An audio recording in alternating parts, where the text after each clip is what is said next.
Student, एक बार फिर से स्माइल मेकर की पूरी टीम आप लोगों का स्वागत करती है आपके चहीते आपके favourite YouTube channel smile maker पर। और जैसा कि आप लोगों को पता है कि मैं अश्वनी सहगल आप लोगों को यहाँ पर मैथ पढ़ा रहा हूँ और मिस्टर गौरव बालियान जी जो है हमारे वो जीएस गुरु हैं जो आपको जीएस पढ़ा रहे हैं और हिस्ट्री का चैप्टर उन्होंने शुरू किया है। और जल्द ही आप लोगों की तैयारी को देखते हुए जल्द ही वो एक नया चैप्टर भी शायद शुरू कर सकते हैं ताकि आप लोगों की जो कोर्स है वो जल्दी से जल्दी कंप्लीट कराया जा सके। और मैं भी अपना देखता हूं कि आप लोगों को और कितनी तेजी से कितनी जल्दी से आप लोगों के कोर्स को पूरा कराया जाए, ठीक है। और साथ ही स्टूडेंट आप लोगों से एक गुजारिश है कि आपके घर में जितने भी छोटे बच्चे हैं जो 6 से लेकर 12 तक की स्टडी कर रहे हैं, मतलब मैं बात करता हूं एकेडमिक क्वालिफिकेशन की, 6 से लेकर 12 तक के जितने भी स्टूडेंट्स आपके घर में हैं, ठीक है, तो उन लोगों के लिए भी स्माइल मेकर जो है एक जो शुरुआत करने जा रहा है। और लगभग आज से उनको इंग्लिश की शायद वीडियो मिलनी शुरू हो जाए, है ना।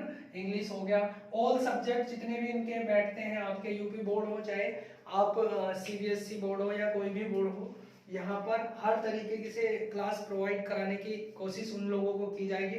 तो आप उन लोगों को भी हमारे चैनल से जोड़िए, ठीक है ना, ताकि वो लोग भी यहाँ से लाभ उठा पाए, क्योंकि बहुत समय बर्बाद हो चुका है स्टूडेंट। सभी बच्चों का आप अपने घर में देखते होंगे कि बच्चे की जो है पढ़ाई से काफी दूर जा चुके हैं इस लॉकडाउन के समय में। तो आप लोगों का भी ये रिस्पॉन्सिबिलिटी है कि आप लोग उन लोगों को भी अपने साथ पढ़ाई में लगाएं और वो लोग भी अच्छे से पढ़ पाए। तो उस चीज को देखते हुए धीरे धीरे स्माइल मेकर की पूरी टीम प्रयास कर रही है कि जल्द से जल्द सारे सब्जेक्ट यहाँ पर पढ़ाए जाएं, 6 से लेकर 12 तक के जितने भी सब्जेक्ट हैं।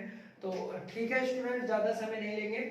और आज आप लोगों को पता है कि मैंने आपको वर्क एंड टाइम और नल टंकी 2 टॉपिक पढ़ा चुका हूं मैथ के। और आज जो थर्ड लेक्चर हम शुरू करेंगे उसकी शुरुआत हम किससे करेंगे, थर्ड लेक्चर की जो हमारी शुरुआत होगी उसका पार्ट 1 हम आज पढ़ेंगे। और वो पार्ट 1 हमारा होगा पीएल का। पीएल मतलब प्रॉफिट एंड लॉस, मतलब हिंदी में मैं बात करूं तो लाभ और हानि, ठीक है। बहुत ही इंपॉर्टेंट सब्जेक्ट हो जाता टॉपिक हो जाता है, किसके पॉइंट ऑफ व्यू से, एग्जाम के पॉइंट ऑफ व्यू से। बहुत ज्यादा क्वेश्चन यहाँ से पूछे जाते हैं स्टूडेंट। और कई बार अगर कुछ भी लैंग्वेज थोड़ी अलग आ जाए तो बेसिक क्लियर ना होने के कारण बच्चा इनको छोड़कर आता है और कहता है कि शायद मैंने पढ़ा तो था पर मैं इसको कर नहीं पाया। क्यों? क्योंकि उनका बेस कहीं ना कहीं कमजोर रह जाता है। तो स्टूडेंट, क्वेश्चन की बात हम बाद में करेंगे, तो सबसे पहले हम जो है बेस ही यहाँ पर बनाने की प्रयास करेंगे। और मैं उन बच्चों से ये कहना चाहूंगा कि आप प्लीज थोड़ा कोऑपरेट करें उन स्टूडेंट को जो नई नई शुरुआत कर रहे हैं अपना मैथ सीखने की। क्योंकि कुछ बच्चे मुझे पता है बहुत इंटेलिजेंट है, समझदार है, वो रेगुलर पढ़ते हैं, क्लासेस देखते हैं और उनको ये चीजें बहुत अच्छे से आती हैं। लेकिन आप अगर थोड़ा धैर्य रखेंगे तो आपको भी यहाँ कुछ ना कुछ सीखने को तो जरूर मिलेगा। और आपको थोड़ा कोऑपरेट करना है ताकि हम सबको साथ लेकर चल सकें। तो अगर आप ऐसा करेंगे तो मेरे लिए थोड़ा इजी हो जाएगा आपको ज्यादा से ज्यादा कंटेंट देने के लिए और ज्यादा से ज्यादा चीजों को आपको अच्छे से समझाने के लिए। तो ठीक है स्टूडेंट, जैसा कि हमने बोला है कि हम प्रॉफिट एंड लॉस की शुरुआत यहाँ पे करने जा रहे हैं। तो सबसे पहले मैं अगर बात करूं तो प्रॉफिट एंड लॉस, अगर हम कोई भी बिजनेस करते हैं, कोई भी काम अगर हम करते हैं तो उसमें हमें 2 ही चीजें होती हैं, या तो प्रॉफिट होगा या लॉस होगा, ठीक है ना, या तो प्रॉफिट होगा या लॉस होगा। फॉर एग्जांपल अगर मैं आपको एक बात बोलूं कि मैंने कोई घड़ी खरीदी है जो 200 रुपए की थी, 200 रुपए की एक घड़ी थी जो मैंने खरीदी है और मैं उसको अगर 180 में बेच दूंगा तो कहीं ना कहीं मुझे 20 रुपए की क्या हो जाती है, 20 रुपए की क्या हो जाती है, हानि हो जाती है, ठीक है, हानि हो जाती है। दूसरे तौर पे अगर मैं बोलूं कि इसी घड़ी को मैंने 240 में बेच दिया तो कहीं ना कहीं मुझे 40 रुपए का क्या हो जाता है, लाभ हो जाता है। तो ठीक है स्टूडेंट, यही चीजें आगे बढ़ाएंगे, है ना, इसी चीजों को लेकर चलेंगे। तो अब सबसे पहले हम ये देख लेते हैं कि इस टॉपिक को पढ़ने से पहले हमें क्या क्या चीजें होनी हमारे पास जरूरी है, ठीक है। तो सबसे पहले स्टूडेंट हमारे पास क्रय मूल्य, है ना, क्रय मूल्य होना जरूरी है। क्रय मूल्य का मतलब होता है कैश प्राइस, है ना, कैश प्राइस। कैश प्राइस हमारे पास होना जरूरी है कि किसी वस्तु को बनाने में, है ना, दो तरीके होते हैं। या तो कोई वस्तु आप खरीद के लाओ मार्केट से, आपने कोई वस्तु 200 रुपए की खरीदी थी घड़ी और वो आपने 240 में बेच दी, तो ये जो था ये आपका क्रय मूल्य ही था, ये आपका कैश प्राइस ही था। या फिर दूसरा ऐसा भी हो सकता है कि कोई कंपनी है और कोई कंपनी ये मार्कर बनाती है, ये कोई कंपनी है जो इसको मार्कर बनाती है, तो इस मार्कर को बनाने में अगर उनके 10 रुपए कॉस्ट लगती है ना, कॉस्ट समझते हैं ना, 10 रुपए उनके पूरे खर्च होते हैं इस मार्कर को बनाने में, तो इस मार्कर को उन्हें लगभग 20 रुपए या 15 रुपए में बेचना पड़ेगा, क्योंकि उनको लाभ भी चाहिए, ठीक है ना। कोई भी ऐसा तो नहीं होगा कि 10 रुपए कॉस्ट लगाने के बाद उसको 8 रुपए में बेच दे, तो ये कॉस्ट की बात मैं कर रहा हूं। तो अगर किसी चीज को मैन्युफैक्चर करने में आप लोगों को जो पैसा लग रहा है वो भी आपके कैश प्राइस में ही आएगा, और कोई चीज आपने पीछे से खरीदी किसी पैसे में और आगे लाभ में या हानि में बेच दी, तो जितने में आपने खरीदी आपका वो कैश प्राइस में ही काउंट होता है, ठीक है। तो सबसे पहला पॉइंट हमने पढ़ना था यहाँ पे क्रय मूल्य। दूसरा हम पढ़ते हैं विक्रय मूल्य, है ना, विक्रय।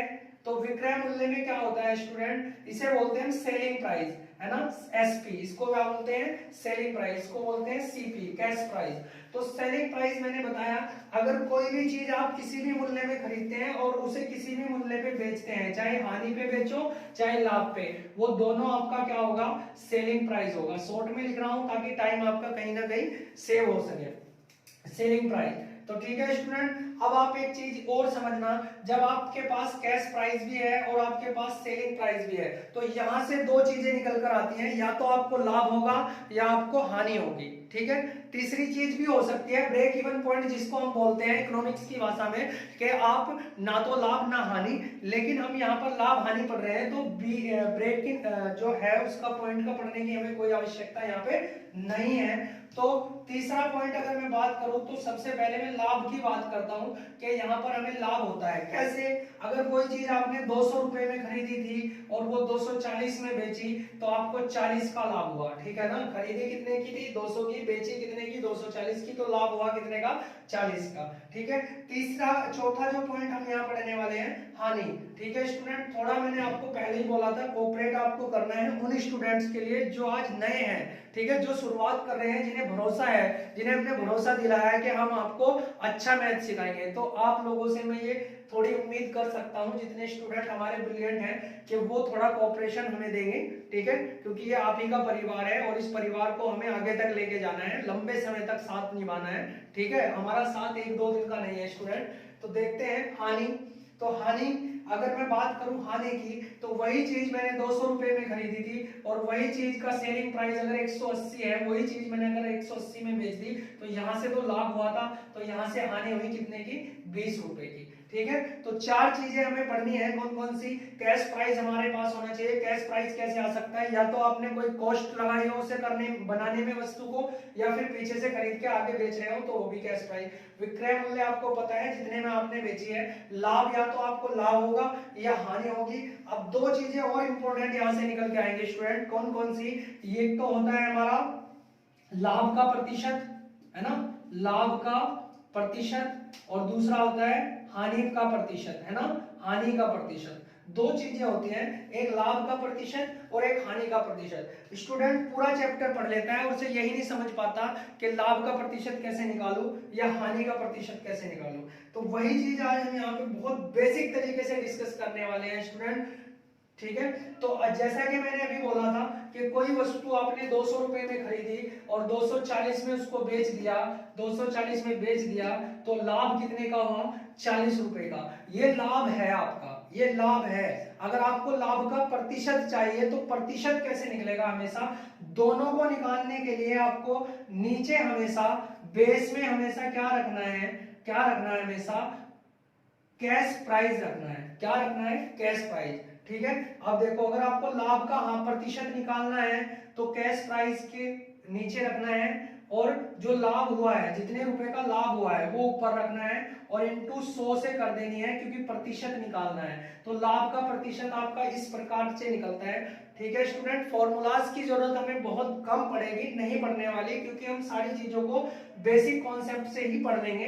लेकिन आपको बताना जरूरी है कि लाभ का प्रतिशत हम कैसे निकालते हैं। वही बात अगर मैं हानि के प्रतिशत की करूं तो वही चीज यहाँ पे होने वाली है कि हानि हमारी ऊपर रहेगी और कैश प्राइस जितने में हमने वो खरीदी थी नीचे रहेगा, और इनटू मैं 100 से करूंगा तो यहाँ पर मेरा हानि का प्रतिशत निकलने वाला है। ठीक है स्टूडेंट, तो एग्जांपल अगर हम वैल्यूज लेकर बात करें तो जैसे कि मैंने बोला था कि कोई चीज 200 रुपए की थी तो कैश प्राइस 200 नीचे रहेगा, और वो चीज कितने का लाभ हुआ 40 का, तो 40 में ऊपर रखो और इनटू करूं 100 से, तो 100 से ये कितनी बार करता है 2, और 2 से करता है 20 बार। तो इसका मतलब मैं बोल सकता हूं कि ये जो 200 रुपए वाली चीज को बेचकर 240 में जो लाभ हुआ था 40, वो प्रतिशत में अगर मैं निकालूं तो लाभ 20% निकलेगा। ठीक है ना, कितना निकलेगा लाभ 20% निकलेगा। दूसरी बात अगर मैं करता हूं हानि की प्रतिशत की, तो वही चीज मैं दोबारा दोहराने वाला हूं कि कैश प्राइस 200 था और वो वस्तु 180 में बिकी, जिस पर मुझे कितने की हानि हुई 20 रुपए की हानि हुई। और अगर मैं हानि इसको 100 से गुना कर देता हूं, क्योंकि हानि ऊपर कैश प्राइस नीचे, इनटू 100, तो क्या होता है स्टूडेंट, ये 2 बार कटेगा और ये 10 बार कटेगा, और यहां से जो 10% निकलेगा इसको मैं बोल सकता हूं कि ये हानि का प्रतिशत है। तो यही क्वेश्चन देखो आपको मैं आता डायरेक्ट और क्वेश्चन बोर्ड पे लिखवाकर आपको कराना शुरू कर देता तो कहीं ना कहीं आपका जो बेसिक चीजें हैं वो कमजोर रह जाती। लेकिन अगर आज के बाद कोई बच्चा इनको देखता है तो मैं ये उससे इतनी मैं इससे कर सकता हूं उम्मीद कि उसको ये सारी चीजें बहुत आसान तरीके से समझ आ गई होगी। ठीक है स्टूडेंट, तो यही चीज आपको बतानी थी कि किस तरीके से हम लाभ का प्रतिशत निकालते हैं, हानि का प्रतिशत निकालते हैं, है ना, और किस तरीके से सारी चीजों को हम यहाँ पे करते हैं। दूसरी चीज हम आगे देखते हैं स्टूडेंट, हम आगे हम क्या डिस्कस करने वाले हैं। सबसे पहले मैंने आपको पॉइंट बताया था कि कैश प्राइस, ठीक है, कैश प्राइस की अगर मैं बात करूं तो कैश प्राइस को हम हमेशा, अब देखो जिन स्टूडेंट्स को मैं बता चुका हूं तो मैं सीपी लिखूंगा, आपको पता हो जाना चाहिए कि मैं क्रय मूल्य की बात कर रहा हूं, और क्रय मूल्य मैंने अभी बहुत अच्छे से आपको समझाया, तो बात को रिपीट करके मैं आपका टाइम वेस्ट यहाँ पे नहीं करूंगा। तो कैश प्राइस अगर आपका है तो कैश प्राइस को हम हमेशा 100% मान के चलते हैं, हम हमेशा क्या मान के चलते हैं 100% मान के चलते हैं। ठीक है, तो समझना एक तरीके से कि इस 100% का यूज हमें कैसे होने वाला है, कैसे हम बिना किसी फॉर्मूलाज के भी क्वेश्चन को किस तरीके से कर पाएंगे। तो मैं अगर आपको बोलूं कि कोई वस्तु है जिसको मैंने 220 रुपए में बेचा, कितने में, देखो समझना स्टूडेंट, कोई वस्तु है जिसको मैंने 220 रुपए में क्या बेचा, तो बेचा मतलब सेलिंग प्राइस, यानी कि वो वस्तु मैंने कितने में बेची 220 में। मुझे नहीं पता मैंने वो कितने में खरीदी थी, लेकिन मुझे उस पर लाभ हो गया, क्या हो गया, प्रॉफिट हो गया।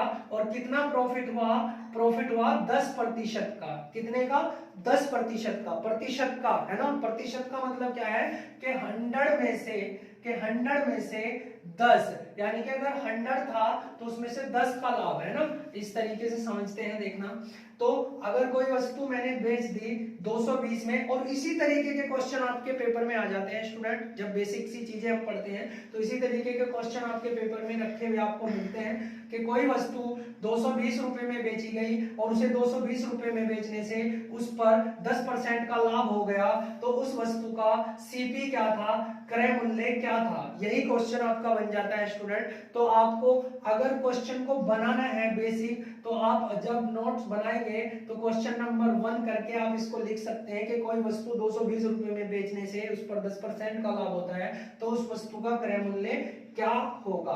तो स्टूडेंट आपको समझना क्या है, मैंने अभी आपको क्या बोला था कि हम हमेशा 100% मान के चलते हैं। तो सेलिंग प्राइस जब होता है, ठीक, सेलिंग प्राइस कितना है 220, तो आप एक बात समझना, अगर 220 रुपए में बेचने से मुझे उस पर लाभ हो रहा है तो इसका मतलब मेरा सीपी भी उसी में है और मेरा लाभ भी उसी में है। ठीक है ना।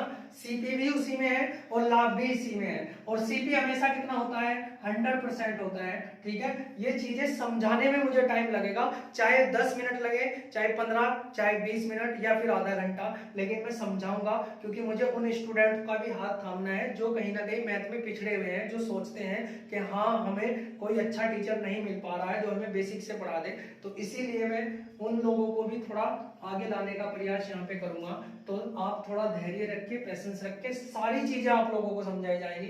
तो वही चीज मैं वापस से बताता हूँ कि 220 रुपए की अगर वस्तु मैंने बेची थी तो उसमें मेरा सेलिंग प्राइस भी था, कैश प्राइस भी था, और उसमें लाभ भी था, ठीक है। तो कैश प्राइस हमेशा क्या होता है, 100%। ये चीज मैं आपको समझाने वाला हूँ कि कैसे होता है, मतलब 100% हम इसको क्यों मानते हैं, और लाभ उसने दिया है 10%।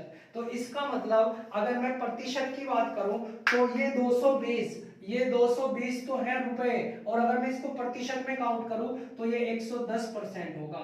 कितना होगा, 110। तो अब यहां से हमारा कॉन्सेप्ट डेवलप होना शुरू होगा स्टूडेंट। जो कॉन्सेप्ट आपको पढ़ाने वाला हूं कि जब भी कहेगा कि 220 रुपए में बेचने से 10% का लाभ हुआ, तो आपको हमेशा क्या करना है, अगर 10% का लाभ है तो उसमें 10 जोड़ देना है, 110%। अगर 10% की हानि है तो 100 में से 10 घटा देना है, 90%, है ना। अगर हानि होती है तो आप 90% लिखेंगे, अगर लाभ होता है तो आप 110% लिखेंगे। वही बात अगर वो कह देता कि 20% का लाभ हुआ तो आप लिखते 120%। अब इसका यूज कैसे करेंगे, यूज भी तो करना आना चाहिए ना, बच्चे को ये तो पता चल गया, तो यूज कैसे करेंगे, हम यूज ऐसे करेंगे कि जो 110% आया है वो 220 के बराबर है, तो मैं बोल सकता हूं कि 110% किसके बराबर है, 220 के बराबर है। तो निकालना क्या था, कैश प्राइस, जो हमेशा कितना होता है, 100%। तो 100% क्या होगा, 100% क्या होगा,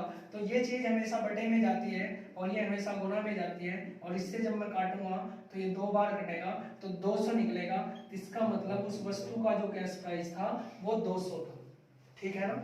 उस वस्तु का जो कैश प्राइस था वो कितना था, 200 था, ठीक है। और कहीं ना कहीं इसी चीज को स्टूडेंट, अगर मैंने बिल्कुल बेसिक से आप लोगों को बताया है, इसी चीज को अगर मैं फ्रैक्शन से आपको कराना चाहूं, जैसा कि आजकल ट्रेंड है कि बच्चे ज्यादातर फ्रैक्शन से बहुत शॉर्ट में करना चाहते हैं, शॉर्ट में आपको समझ आ जाता है बोर्ड पे, लेकिन जब कहीं ना कहीं आप बुक उठाते हैं और क्वेश्चन को करने का प्रयास करते हैं तो आप फिर कंफ्यूज हो जाते हैं। तो आप कंफ्यूज ना हो इसीलिए मैंने सारी थ्योरी इतनी आप लोगों के सामने जो है डिस्कस की है, ठीक है। तो आगे बढ़ते हैं और देखते हैं फ्रैक्शन से अगर हम इसे बहुत जल्दी करना हो तो कैसे करेंगे।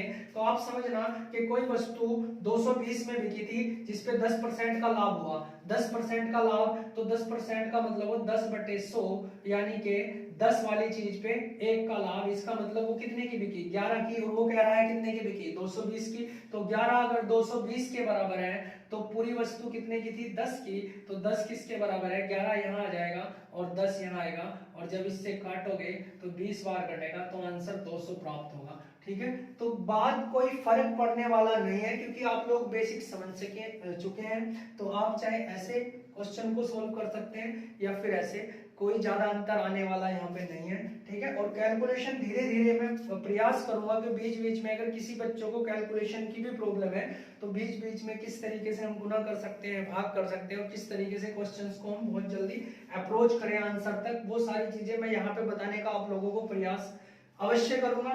तो ठीक है स्टूडेंट, ये सारी चीजें हम इस तरीके से पढ़ रहे थे।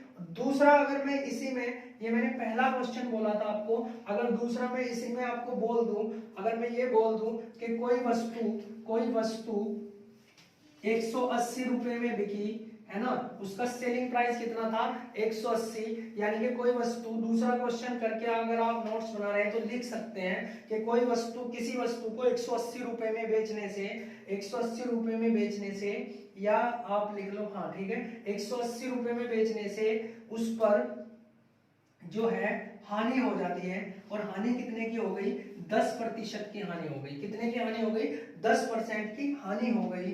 तो वो वस्तु का कैश प्राइस क्या था, ठीक है ना। क्वेश्चन में रिपीट कर देता हूं, इस तरीके से बोलते हैं कि किसी वस्तु को 180 रुपए में बेचने से उस पर 10% की हानि होती है, तो उस वस्तु का क्रय मूल्य क्या था, ठीक है। तो अभी हमने लाभ वाला कॉन्सेप्ट पढ़ा, अब हम हानि वाला कॉन्सेप्ट पढ़ेंगे। स्टूडेंट सिर्फ दो चीजें आप ध्यान रखना, तो देखना कितनी तेजी से और कितनी फास्ट तरीके से आप कितने स्मूथली सारे क्वेश्चन यहाँ पे कर पाते हैं। ठीक है, तो देखते हैं। अगर बात फ्रैक्शन की करूं तो हानि को देखो, लाभ को मैंने कैसे लिखा था 10% का, 1/10 आ गया था, लाभ हुआ था, तो इसका मतलब वो वस्तु 10 की वजह 1 के लाभ पे कितने में बिकी थी, 11 की। अब यहाँ पे मैं बोल रहा हूँ हानि हुई है, तो 10 को मैं लिख सकता हूँ 1/10, और हानि हुई है तो उसका मतलब 10 वाली वस्तु कितने की बिकी, 9 की, तभी तो 1 की हानि हुई ना। और वो कह रहा ये हानि हमारी फ्रैक्शन में आई है, और ये कितना है, ये तो अगर कोई वस्तु 10 वाली 1 की हानि पे बिकी तो 9 में बिकी, तो इसका मतलब ये सेलिंग प्राइस होगा या नहीं होगा।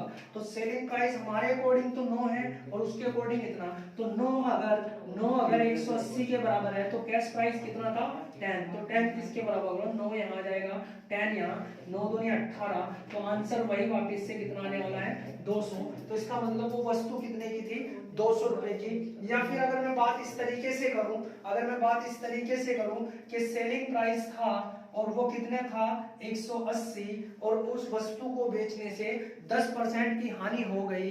ठीक है, तो इसका मतलब ये हुआ कि जितने में वो खरीदी थी मैंने, उससे भी कम में बिकी, है ना, उससे भी कम में बिकी। अगर 10% की हानि पे वो वस्तु बिकी, तो इसका मतलब वो कितने में बिकी, वो 90% में बिकी। क्योंकि अभी मैंने क्या बोला था, जब वस्तु 10 पर, देखो क्या हुआ, कैश प्राइस हमारा कितना होना चाहिए था यहाँ, 100%, लेकिन यहाँ पर हानि हो गई स्टूडेंट, है ना, जैसे मैंने यहाँ पे बताया था कैश प्राइस 100% और लाभ हुआ 10%, तो इसलिए कितना आ गया था, 110। वही चीज यहाँ पर कैश प्राइस तो पूरा 100% था, लेकिन हानि हो गई ना 10% की, तो कितना रह गया ये, 90%। तो 90% अगर बराबर 180 के है, तो पूरा 100% किसके होगा, तो 100% बराबर होगा किसके, डायरेक्ट यहां से काट देंगे। ठीक है, 2 बार कटेगा और 200 आंसर आपका प्राप्त होता है। ठीक है स्टूडेंट, तो ये सारी वीडियो चाहिए कितने भी समय लिया हो इस वीडियो ने, है ना, जितने भी चीजें मैंने समझाई है, लेकिन मैं कहीं ना कहीं ये समझ पाऊंगा, क्योंकि जब हम ऑफलाइन पढ़ाते हैं तो हमें पता है कि बच्चों को प्रॉब्लम कहाँ आनी है और किस तरीके से बच्चों को समझाना है। ठीक है, तो अगर आप हमारे पे विश्वास रखते हैं तो कहीं ना कहीं हम आप लोगों को कुछ तो डिफरेंट देंगे, जिससे कि आप सारे कॉन्सेप्ट को अच्छे से पढ़ पाए।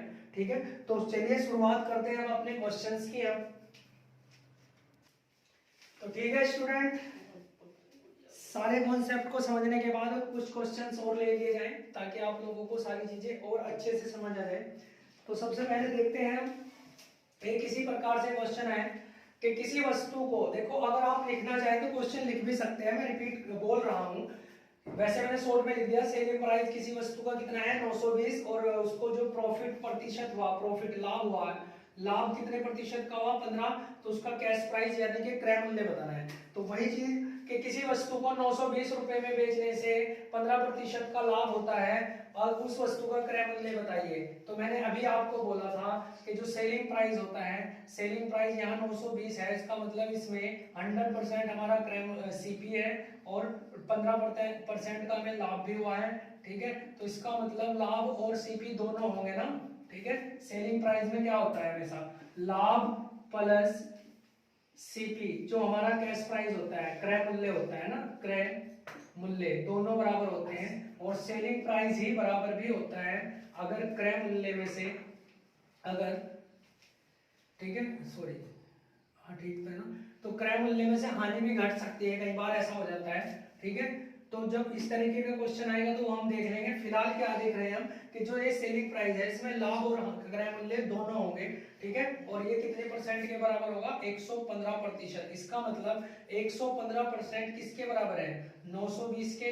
तो हमें क्या निकालना है, कैश प्राइस वो कितना है, 100%, तो 100% क्या होगा, 115 यहाँ आएगा और 100% यहाँ आएगा। देखो स्टूडेंट, काटने का भी आपको थोड़ा सा ध्यान रखना है, क्या आपको कैलकुलेशन पे ध्यान रखना है। कैसे, देखो अगर मैं 23 की बात करूं तो 23 चौक 92 होते हैं, तो ये 40 बार कटेगा, और 23 पंजे 115 होते हैं, और 5 से ये 8 बार कटता है, तो इसका मतलब ये 800 आ जाता है। ठीक है, और जैसा मैंने अभी बताया था, फ्रैक्शन से भी आप कर सकते हैं कि 23% का मतलब क्या हुआ कि 15/100, यानी कि 3/20, यानी कोई वस्तु 920 की थी, उस पे 3 का लाभ हुआ, वो 23 में बिकी, तो इसका मतलब 920 किसके बराबर हुआ, 23 के, और पूरी वस्तु का निकालना है तो 20% क्या, 20 क्या होगा, तो 23 यहाँ जाएगा और 20 यहाँ, और 23 से 40 बार कटेगा और 4 दूनी 8, फिर भी 800 ही आंसर आपको मिलने वाला है। ठीक है, तो अब दूसरा क्वेश्चन हम यहाँ पे देखेंगे स्टूडेंट। दूसरा क्वेश्चन हमारा क्या है आगे, कि एक दुकानदार सेलिंग प्राइस पर, देखो सेलिंग प्राइस पर 16 सही 2/3% का लाभ होता है, यानी कि एक दुकानदार है जिसको अपनी वस्तु बेचने पर सेलिंग प्राइस पर कितना लाभ हुआ, 16 सही 2/3% का, तो उसका वास्तविक लाभ प्रतिशत क्या होगा।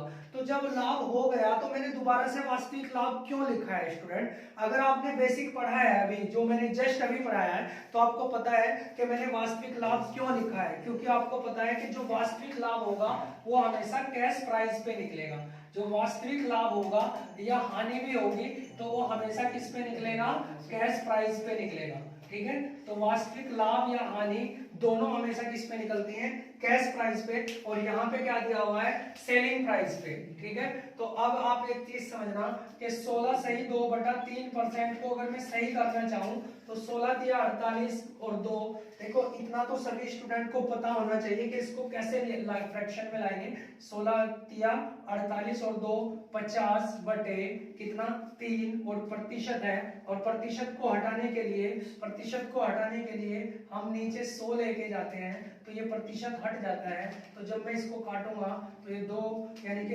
1/6। ठीक है, और वैसे सारी चीजें मैं आपको समझाऊंगा, है ना, कि किस तरीके से 16 से 2/3%, ये कुछ ऐसी वैल्यूज होती हैं जो हमें अच्छे से याद होनी चाहिए। ठीक है, ताकि हम कहीं ना कहीं इतना भी समय बचा सकें। ठीक है, तो वो याद होनी चाहिए, तो तब स्पीड देखेंगे, और जब हम निकाल के देख रहे हैं तो तब स्पीड क्या है। ठीक है, तो 1/6, अब ये 1/6 क्या आया, ये सेलिंग प्राइस पे लाभ आया, यानी कि अगर कोई वस्तु 6 रुपए में बिकती है तो 1 का लाभ होता है। तो आप एक बात बताएं, अगर 6 में से मैं 1 घटा दूं तो क्या वो उस वस्तु का क्रय मूल्य होगा। ठीक है, अगर मैं सेलिंग प्राइस में से लाभ घटा दूं, अगर मैं सेलिंग प्राइस में से प्रॉफिट को घटा दूं तो क्या कैश प्राइस प्राप्त होता है। ठीक है, वही चीज यहां समझनी थी कि उसे सेलिंग प्राइस पे कितने का लाभ हुआ, 16 से 2/3, यानी कि 6 रुपए में कोई वस्तु बेचने से 1 का लाभ हुआ, 6 रुपए में जब कोई वस्तु बिकी तो 1 का लाभ हुआ, तो इसका मतलब वो 1 अगर उस 6 में से घटा दिया जाए तो 5 जो था वो उस वस्तु का क्रय मूल्य था। उसने पूछा है उसका वास्तविक लाभ प्रतिशत बताना है, तो वास्तविक लाभ प्रतिशत तो दोस्तों किस पे निकलता है, क्रय मूल्य पे निकलता है। क्रय मूल्य 5 आया और लाभ तो 1 का ही है, गुणा 100 करोगे तो 20% आपको यहां से आंसर प्राप्त होगा कि 20% उसको लाभ होता है, जो वास्तविक लाभ है। अब दूसरा क्वेश्चन हम देखते हैं नेक्स्ट, इससे आगे, यदि कोई व्यक्ति अपनी हानि को, इस बार हानि बोल रहा है ये, ठीक है, यदि कोई व्यक्ति अपनी हानि को विक्रय मूल्य ही बोला है, सेलिंग प्राइस बोला है ना, सेलिंग प्राइस विक्रय मूल्य का 20% अनुमानित करता है, यानी कि वो बोल रहा है कि इस विक्रय मूल्य पर मुझे 20% की हानि हुई, यानी कि कोई वस्तु इतने में बेचने से 20% की हानि, तो वास्तविक हानि प्रतिशत क्या होगा। तो वही चीज जो चीजें अभी यहाँ पे समझाई हैं, तो इतना ना समझ के हम क्या करेंगे, 20% को लिखते हैं 1/5, क्योंकि ये 100 जब नीचे आएगा तो 20 कम 20 और 20 पंजे 100 होता है, 1/5। इसका मतलब वो वस्तु कितने की थी, वो वस्तु थी कितने की, विक्रय मूल्य पर लाभ हुआ है, तो यानी कि 5 में बेचने से कितने का लाभ हो रहा है उसे, हानि है ना, हानि। 5 में बेचने से कितने की हानि हो रही है, 1 की।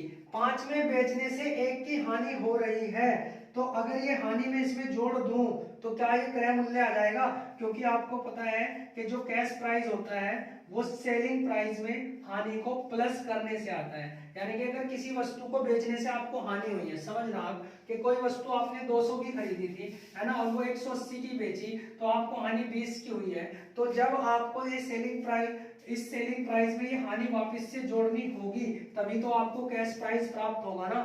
ठीक है, तो वही चीज मैं बोल रहा हूं कि इस बार हानि की बात कही है और विक्रय मूल्य पे कही है, यानी कि कोई वस्तु जब 5 रुपए में बिकती है तो 1 की हानि होती है, तो इसका मतलब अगर ये हानि इसमें जोड़ दो तो 6 रुपए ये उस वस्तु का क्या होगा, selling price, sorry cash price होगा, यानी कि जितने में वो वस्तु उसने खरीदी थी या बनाई थी वो 6 रुपए थे।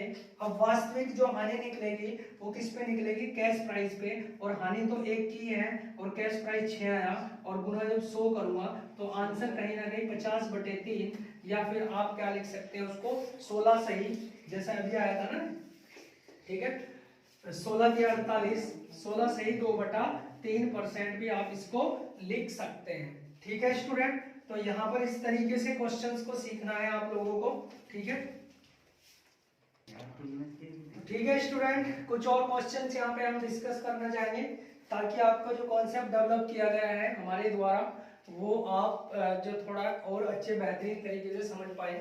तो किसी वस्तु को 72 रुपए में बेचने पर 10% की हानि होती है, ठीक है ना।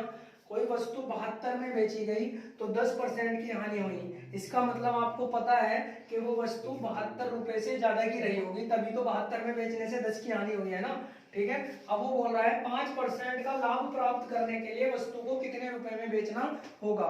ठीक है, तो आपको सिर्फ इतना करना है कि कितने में बिकी वस्तु, 72 में, और कितने की हानि पे, 10% की, इसका मतलब कितने में बिकी होगी, 90% पे। अभी समझाया था ना, चीजों को समझाया था ना कि कोई वस्तु अगर 10% की हानि पे बिक रही तो 100% में से 10 गया, इसका मतलब वो 90% पे बिक रही है।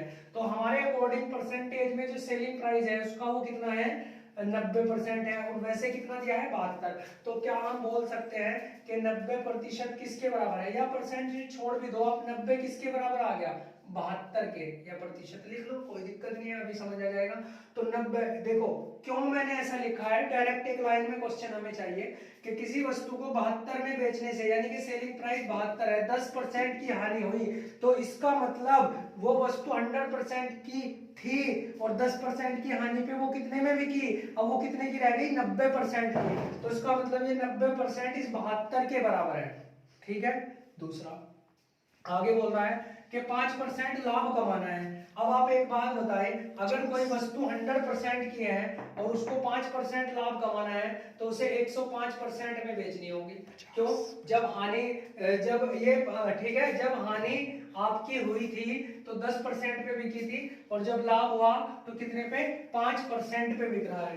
ठीक है, तो 5% मतलब 105 में बेचनी होगी, तो 90 अगर 72 के बराबर है तो 105 किसके बराबर होगा, तो 90 यहाँ आ जाएगा और 105 यहाँ आ जाएगा।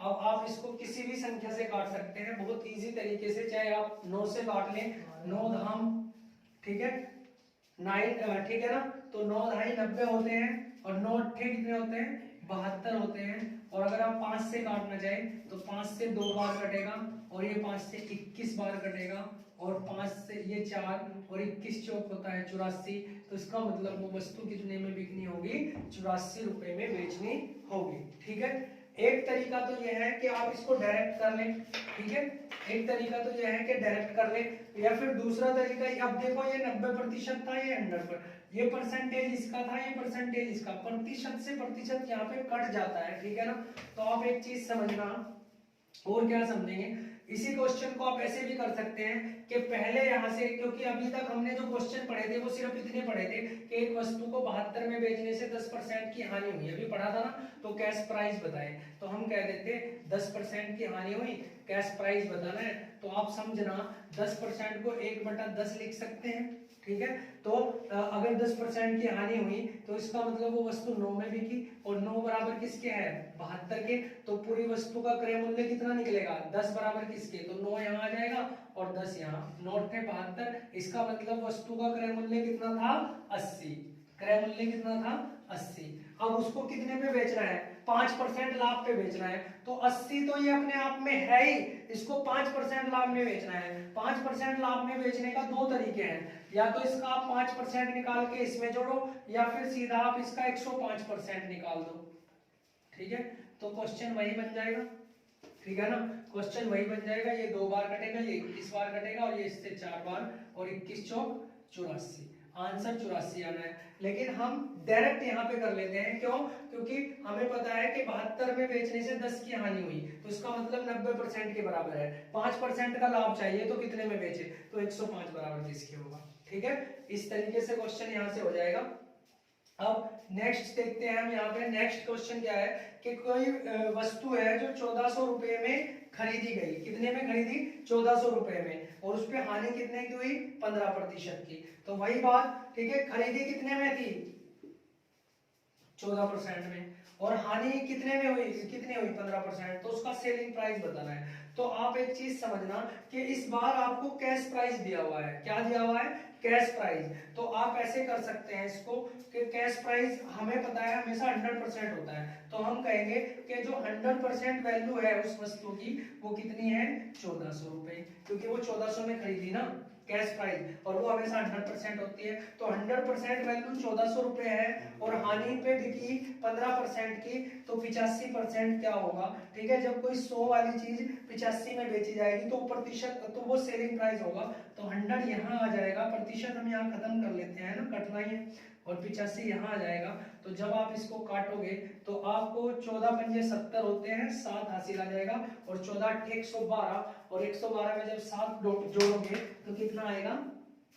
119। तो 1190 यहाँ पे क्वेश्चन आंसर आपको प्राप्त होगा। ठीक है स्टूडेंट, तो ये क्वेश्चन आपको समझना है। अगर ये आपने समझ लिया तो मैं इसको रेज कर देता हूँ, क्योंकि मुझे दूसरा क्वेश्चन आपको समझाना है।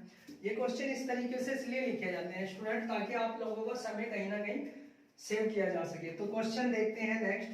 यदि क्रय मूल्य 80 रुपए है, यानी कि कोई वस्तु है उसका जो क्रय मूल्य है वो 80 रुपए की है, या तो हमने उसे बनाने में 80 रुपए लगाए या हमने वो खरीदी 80 में, और ऊपरी व्यय 20 रुपए आया। अब इस तरीके से समझ सकते हैं कि अगर कोई चीज मैंने 80 रुपए की बनाई थी और उसको मार्केट तक ले जाने में 20 रुपए और खर्च हो गए, तो मैं इनको भी ऐड कर लूंगा। ठीक है, या कोई चीज आपने ठीक है, कोई भी चीज 80 रुपए की खरीदी और उसको सही कराने में 20 रुपए आपने खर्च कर दिए, तो आपके 100 रुपए चले गए। तो आप अगर उसको बेचना चाहोगे, आप अगर व्यापारी हो तो फिर आप उसको 100 से ज्यादा ही बेचना चाहोगे, क्योंकि लाभ कमाना है। ठीक है, तो वही चीज यहाँ पे बोलता है, यानी कि जो 80 रुपए की आपने खरीदी थी तो आपका कैश प्राइस 80 होना चाहिए था, लेकिन आपने 20 रुपए उस पर ऊपरी व्यय खर्च कर दिया, तो वो भी हमेशा इसमें जुड़ के, तो आपका कैश प्राइस 80 ना होके 100 माना जाएगा। ठीक है ना, 100।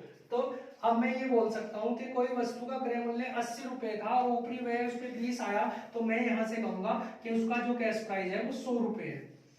ठीक है, और विक्रय मूल्य कितना है? 120, यानी कि वो चीज जो 80 की खरीद के 20 आपने खर्च किए, वो आपके 100 रुपए खर्च हो चुके, और वो चीज आपने 120 में बेच दी, तो कितने के लाभ पे बेच दी? 20 के लाभ पे बेच दी। ठीक है, यही चीजें सबसे स्टार्टिंग में मैंने बताई थी। लाभ का प्रतिशत चाहिए, तो लाभ का प्रतिशत निकालने के लिए तो भाई 100 रुपए जो मेरे खर्च हुए थे, ना कि 80 लिखना है ना, 80 नहीं लिखना है, नहीं तो क्वेश्चन यहाँ पे गलत हो जाएगा, क्योंकि आपकी जेब से जो गए हैं वो 100 रुपए गए हैं, तो आपके जो खर्च हुए थे वो 100 रुपए थे, यानी कि आपने जितने में वो खरीदी थी कैश प्राइस वो 100 रुपए था। और लाभ या हानि का प्रतिशत, चाहे तो आप लाभ निकालो या फिर हानि, दोनों का जो प्रतिशत निकलता है वो हमेशा कैश प्राइस पे निकलता है, जब हम उसमें इनटू 100 कर देते हैं। ठीक है, तो लाभ यहाँ पे कितने का हुआ? 20 का। किस पे हुआ? 100 पे, और गुणा में 100 से करूंगा, तो आंसर यहाँ पे 20% आने वाला है। ठीक है, तो इस तरीके से यहाँ पे आपका क्वेश्चन पूरा हो जाता है स्टूडेंट। तो आपको ध्यान रखना है क्योंकि इस वीडियो को हम यहीं पे आज विराम देने जा रहे हैं स्टूडेंट। क्यों? क्योंकि काफी सारी चीजें डिस्कस हो चुकी हैं और आप लोगों को समय चाहिए इस क्वेश्चन को इन जो कॉन्सेप्ट है उनको अडॉप्ट करने के लिए, समझने के लिए। ठीक है, और जितने भी कॉन्सेप्ट आज मैंने आपको समझाया ज्यादा है और क्वेश्चन थोड़े कम कराए हैं, लेकिन मुझे उम्मीद है कि अगर आपने वो सारे कॉन्सेप्ट समझ लिए तो अगर आप बुक उठाते हैं तो आप स्वयं से ही बहुत सारे अधिक मात्रा में क्वेश्चन यहाँ पे कर पाएंगे। तो मिलते हैं अपनी नेक्स्ट वीडियो में, तब तक आप लोगों का प्यार हमारे साथ इसी तरीके से रहना चाहिए, इस उम्मीद के साथ। Good bye.